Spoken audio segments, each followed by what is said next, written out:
길지만 그죠? 8절부터 25절까지 한번 읽어 보겠습니다. 누가복음 23장 8절부터 25절 같이 한번 읽어 보겠습니다. 시작. 헤롯이 예수를 보고 매우 기뻐하니 이는 그의 소문을 들었으므로 보고자 한지 오래였고 또한 무엇이나 이적 행하심을 볼까 바랐던 연고로라. 여러 말로 물으나 아무 말도 대답하지 아니하시니 대제사장들과 서기관들이 서서 힘써 고발하더라. 헤롯이 그 군인들과 함께 예수를 업신여기며 희롱하고 빛난 옷을 입혀 빌라도에게 도로 보내니 헤롯과 빌라도가 전에는 원수였으나 당일에 서로 친구가 되니라.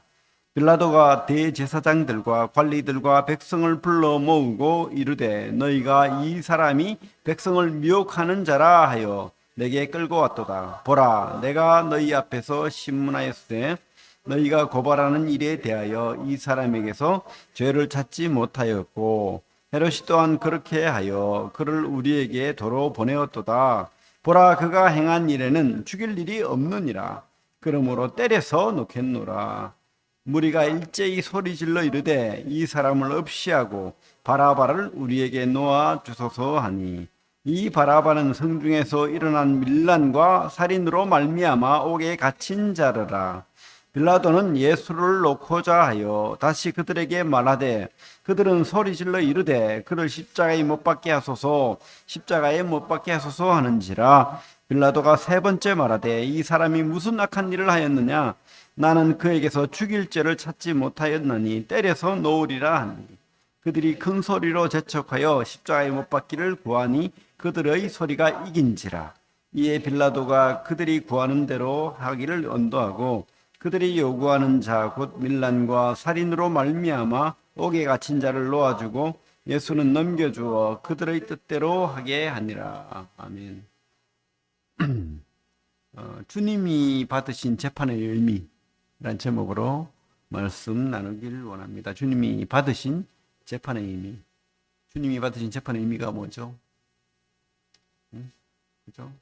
주님은 재판을 받았는데 사실은 불법 재판이에요. 자기들이 법으로도. 심야에는 재판을 할 수 없어요. 근데 어떻게 했죠? 주님을 그 밤에 잡아갔어요. 그래서 또 공의회 그러니까 12지파에 6명씩 72명이 다 와서 이렇게 해야 되는데 재판을 해야 되는데 그냥 얼떨결에 그냥 모인 거예요. 모여가지고 원래부터 죽이려고 작정을 했으니까 그냥 어떻게 죽일까부터 논의하는 거예요. 벌써 끝났어. 사형이야 그냥. 예수를 보자마자 사형이에요. 그래서 어떻게 죽일까 이걸 고민하는 거죠. 물론 누가복음에 보면 우리 22장 66절에 보면 날이 새매 돼 있죠. 다른 복음서에는 밤에 잡아갔다고 돼 있는데 누가복음에는 날이 새었다고 되었죠. 그래서 물론 이제 이 시간상의 어떤 그 밤에 재판을 받으면서 이제 새벽에 미명이 밝아왔다 뭐 이렇게 해석하면 되겠죠. 불법이죠 사실은. 이것은 불법 재판이고 또 그렇게 하면 안 되는 건데 그들은 어쨌든 죽이려고 작정했고 이 때를 놓치면 주님을 죽일 때를 놓치겠다 생각하는 거예요. 벌써부터 얼마나 죽이기를 작정했겠습니까? 근데 벌써 몇 년이 흘러갔잖아요. 그래서 어떻게 죽일까 논의했는데 만약에 그들이 예수를 죽이면 그 백성들이 또 그죠? 예수를 많이 따르니까 위험할 거라는 생각도 들고 또 그들에게는 그런 재판권이 없어요. 사람을 죽이는 로마법으로 할 수 있는 거예요.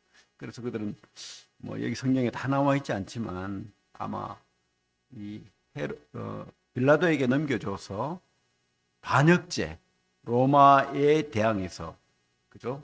로마법을 어기고 황제의 그 법을 어기고 자기가 왕이라고 했다. 뭐 또 세금도 내지 마라 했다. 뭐 이런 여러 가지 덮어 씌워 가지고 이제 그죠? 지금까지 모아놓은 제목들이 많잖아요. 그래서 반역죄를 지금 생각했던 거죠.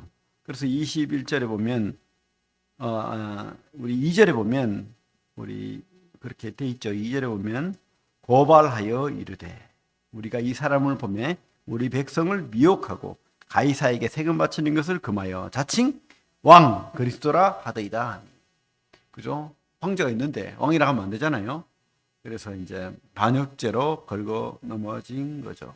근데 주님께서는 빌라도에게 그래 이제 빌라도가 이제 로마 총독이니까 끌고 갔죠.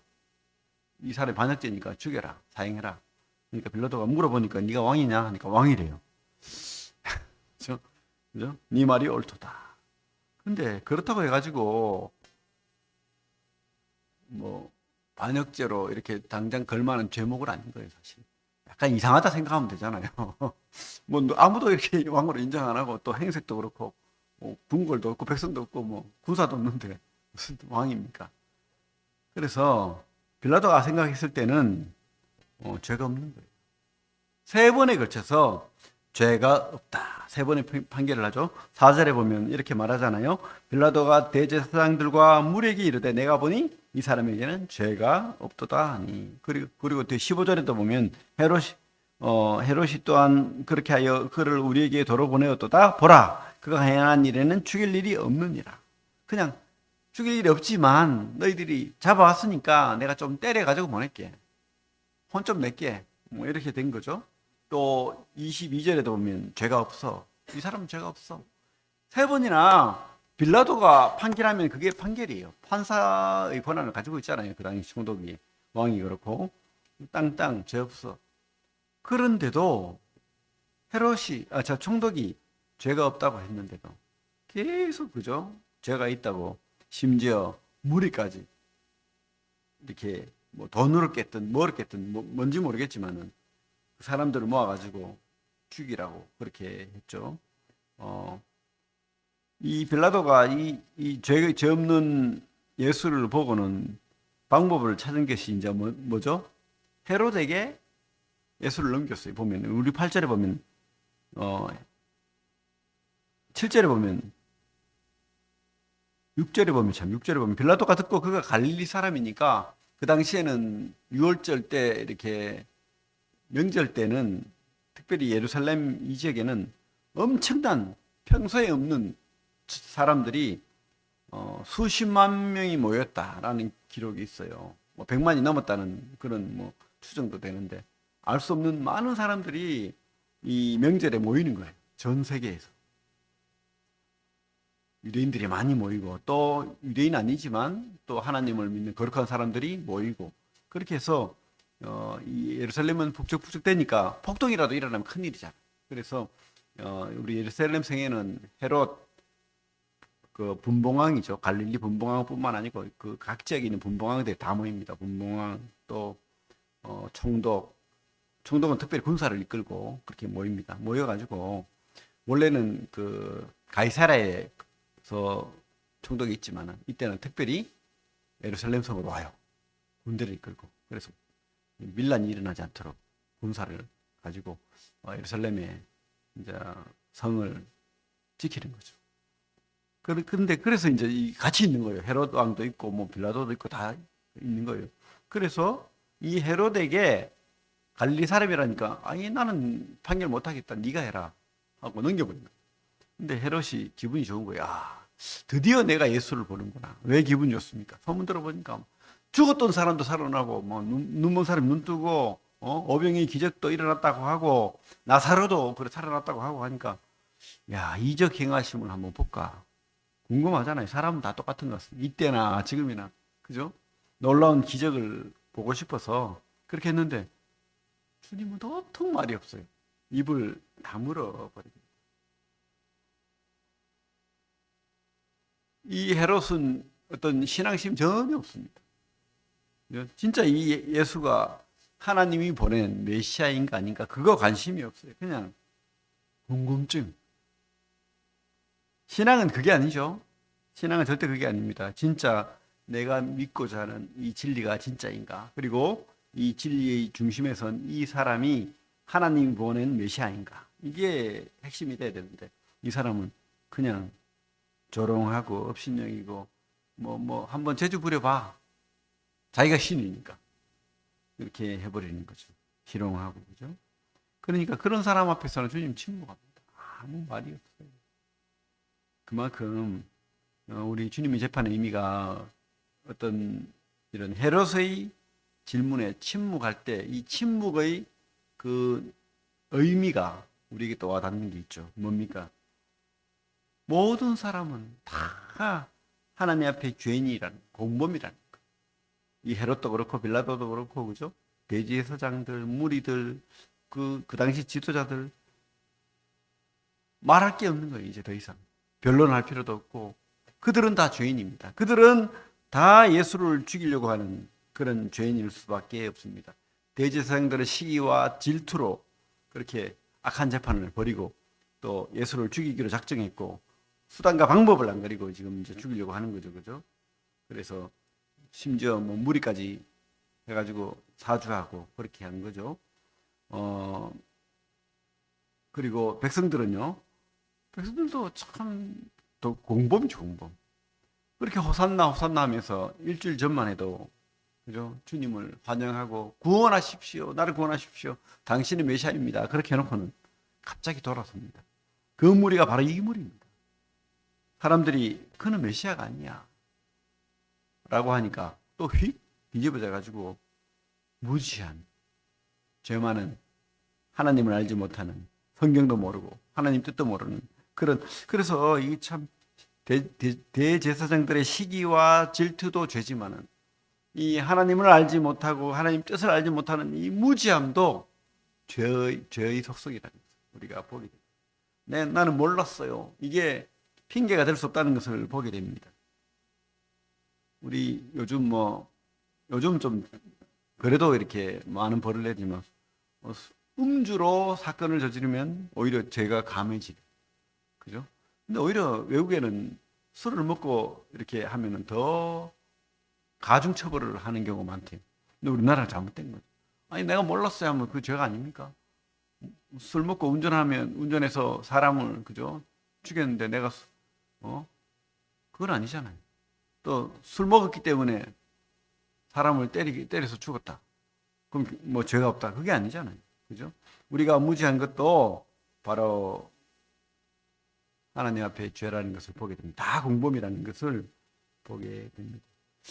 우리가 제대로 주님 알려고 하지도 않고 확인하지도 않고 공부하지도 않고 노력하지도 않고 그렇게 하는 이 백성들, 참 이 무시한 사람들도 하나님께서 참 그들을, 하나님이, 우리 주님이 침묵하는 것은 바로 그 모든 죄인들을 향한 선포죠. 너희들은, 내가 너희들을, 이 죄 많은 너희들을 내가 위해서 지금 이 재판을 받고 있는 거예요. 주님은 죄가 없어요. 주님은 완벽한 죄인이 아닙니다. 그죠? 사람은 아무리 착한 사람도 죄인이지만 주님은 죄가 없어요. 근데 누구 때문에 죄를 받습니까? 바로 너희들. 할 말이 없는 거예요. 그죠? 정치 지도자들, 특별히 헤롯은, 그죠? 참 자기 자신밖에 모르는 무지한 자, 어리석게도 주님의 이적 행하심만 바라는 그런 자들. 또 빌라도는요, 3번이나 무죄 판결을 해놓고도 끝내 그 무죄라면 풀어줘야 되는데 그렇게 하지 못한, 물론 이해갑니다. 밀란이 일어나면 총독은요, 황제에게서 벌을 받아요.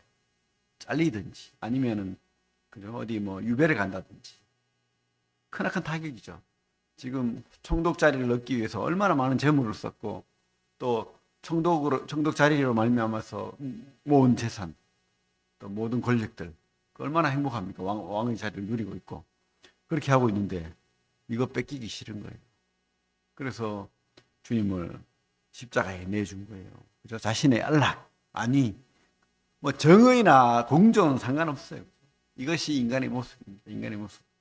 특별히 우리 여기서 또 바나바라는 또 다른 사람을 보게 되는데, 바나바는 이 당시 명절에 누군가를 풀어줘야 되는데 많은 사람들이 이 바나바를 그래도 사실은 밀란을 일으키고 사람을 죽인 강도예요. 그런데도 사람들은 약한 바나바가 오히려 자기들한테 유리하다, 자기들의 나라를 위해서, 백성을 위해서 일했다, 이렇게 착각하는 거죠. 그래서 이 바나바를 풀어주고 예수를 죽이는 게 더 옳다. 이런 잘못된 그들의 판단, 그들의 재판이 있었던 거예요. 근데 이렇게 바꿔 생각하면 이 바나바가 얼마나 큰 죄인입니까? 사람을 죽였고 밀란을 일으켰고, 근데 그 바나바는, 더 악독한 바나바는 무죄로 살아나고 주님께서 죽는. 어찌 보면 이 바나바가 바로 우리를 상징하는 모습이 아닌가.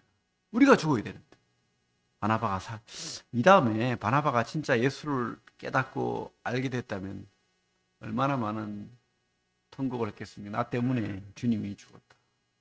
나 대신 더 와닿지 않았겠습니까? 물론 몰라요. 이 바나바가 끝까지 예수를 몰랐을 수도 있고.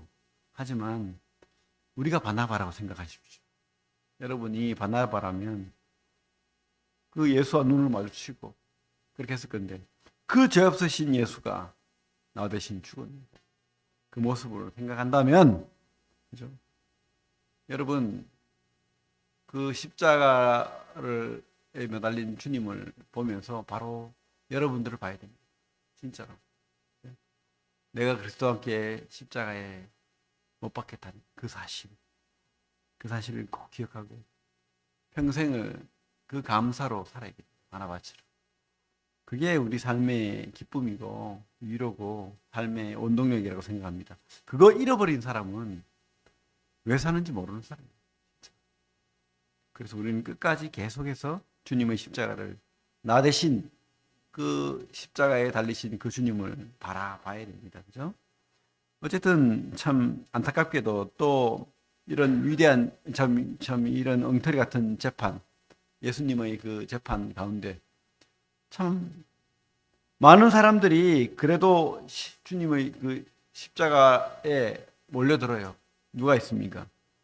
우리 26절부터 보면 그 여인들이 슬피 울면서, 그죠? 또 많은 무리들이 또 따랐어요, 사실은. 근데 안타까운 것은 누가 없죠? 많은 노예 숫자에도 들어가지 않는, 노예가 사람 수에 들지 않잖아요. 노예처럼 그런 많은 여인들이 주님을 따라가면서 울어요. 큰 무리가 또 주님의 십자가를 따라갑니다. 그죠? 어떤 사람은 괜히 시몬 구레네 사람인 괜히 그 옆에 얼렁거리다가 잡혀가지고 괜히 십자가를 지고. 근데 이 사람이 성경에 나와요. 어디 나오죠? 이 사람이 믿었어요. 어떻게? 모르겠어요. 어떻게 믿었는지. 근데 로마서 16장에 나오죠. 그죠? 얼떨결에 주님 십자가 지었다가 천국을 얻은 사람. 우리 인생은 세웅지마인 것 같아요. 알 수가 없어요. 이 모양 저 모양으로 주님을 알고 믿고 하는 겁니다. 그런 많은 사람들 가운데서 빠진 사람들이 있죠. 누구죠? 제자들이 없어요. 참 좌의정 우의정 하겠다고 그렇게 자기 재산 다 내놓고 자기 온 삶을 올인하겠다고 그렇게 했던 제자들이 다 도망가고 없어요. 참 이해가 되지 않는 일이지만 하나님 앞에 누구도 자랑할 사람이 없다는 것을 우리가 또 보게 돼요. 사실은 아무도. 이 다음에 물론 그 성령을 받고 제자들이 다시 회복되어서 그 양을 치는 일을 하고 전도하는 일을 하고 교회를 세워가지만은 그들은 얼마나 부끄럽겠어요. 이 성경을 그렇게 안 쓰면 좋았을 텐데 왜 그렇게 적었겠습니까? 사실이니까. 그죠? 베드로도 그렇고 제자들도 그렇고 다 여기 없어요. 그 주님이 돌아가시는 그 십자가상에 제자들은 없습니다. 얼마나 부끄러운 일입니까? 사실이니까. 어떤 사람은 주님이 십자가에 죽었지만 부활하지 않았다라고 하는데, 주님이 부활이 없으면은 절대 로마가 정복하지 않았어요. 기독교에. 근데 주님이 그 부활이 사실이기 때문에 제자들도 목숨 바쳤고 많은 무리들이 목숨 바쳤고 그렇게 우리에게까지 이 믿음이 전파되었다고 확신합니다. 그죠?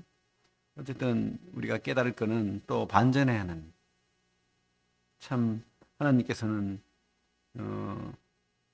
이 그림을 보면요, 마귀가 승리했어요. 마귀는요, 예수만 죽이면 이제 끝난 거야. 하나님 나라고 뭐고 이제 자기 세상인 거예요. 그래서 예수를 죽이기 위해서 헤롯, 빌라도, 대제사장들, 사두개인들, 그 모든 바리새인들 다 동원해 가지고 예수를 죽이도록 했고, 주님도 입 다물게 만들었잖아요. 그런데 이게 오히려 주님의 승리의 비법입니다. 승리의 비결인 겁니다. 비밀, 그죠? 주님이 입 다물고 또 십자가에서 내려오지 않은 이유는 주님 얼마든지, 그죠? 천사들을 이끌고 주님 말씀이 직접 그렇게 말씀하셨어요. 내가 한 군단의 천사를 이끌고 내가 너희들을 다 무찌를 수 없어서 내가 힘없이 죽은 것이 아니다. 맞잖아요.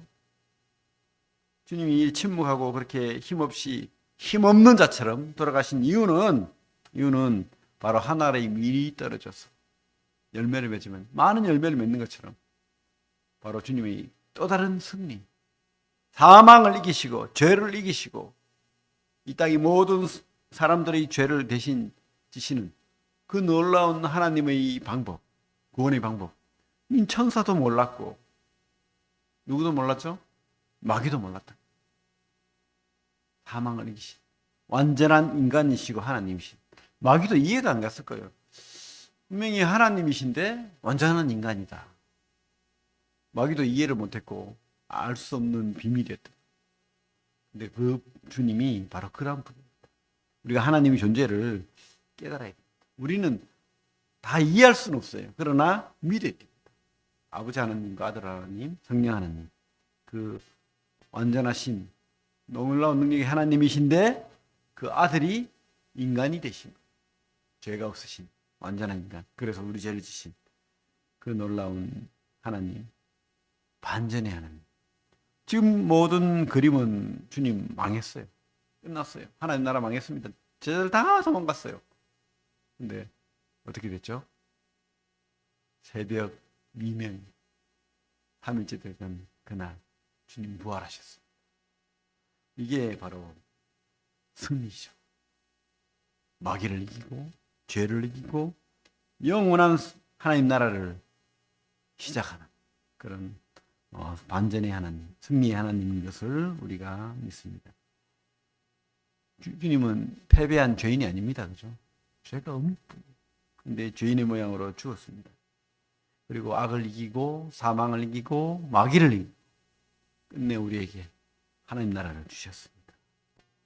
여러분, 그 십자가가 이제 저주의 십자가가 아니고 우리에게 구원의 십자가가 되고 또 생명의 십자가가 되고 영원한 소망의 십자가가 됨을 우리가 믿습니다. 그죠? 어쨌든 참 우리는 적용을 좀 하면 겉모습은 사람이 이기는 것 같아요. 악한 자들이 이기는 것 같습니다. 마귀가 이기는 것 같습니다. 하지만 궁극적으로는 누가 이긴다? 우리 알죠? 믿죠? 하나님이, 주님이 반드시 승리한다. 이게 정답이죠? 그죠? 빌라도 봐요. 자기가 그때 자기 모든 것을 걸고 주님을 풀어줬으면은 사도신경에 그죠? 빌라도에게 고난을 받으사 계속해서 평생을 영원토록 욕 먹잖아. 그 욕 안 먹을 건데 바보같이 그죠? 하나님이 승리한다는 믿음을 가지십시오. 그래서 빌라도처럼 우유부단하게 작은 이익에 물론 뭐 보기에 큰 이익처럼 보이죠. 빌라도에게는 그 권력이라는 것이 무서우니까. 하지만 하나님이 보시기에 영원한 나라에 비해서는 작은 이익인 거예요. 그것에 우리가 목숨 거는 그런 자가 되지 않기를 바랍니다. 또 우리가 깨달아야 될 것은 이 세상의 함성, 세상의 그 막 못 박아서서 하는 그 음성들, 우리를 향한, 교회를 향한, 그죠? 우리 연약한 믿음을 향한 그런 음성들이 들릴지라도 우리는 놀라지 말고 끝까지 주님 앞에 나아갑시다. 찬양으로, 기도로, 성경으로, 성령으로 우리가 여인들처럼, 제자들처럼 하면 안 됩니다. 도망가면. 여인들처럼 끝까지. 우리 여인들 위대합니다. 남자보다 위대합니다. 여인들처럼 끝까지 주님과 함께하는 영원한 나라를 소망하는 그런 성도님들 다 되기를 바랍니다. 예. 오늘은 주님이 받으신 재판의 의미를 봤습니다. 예, 기도하겠습니다.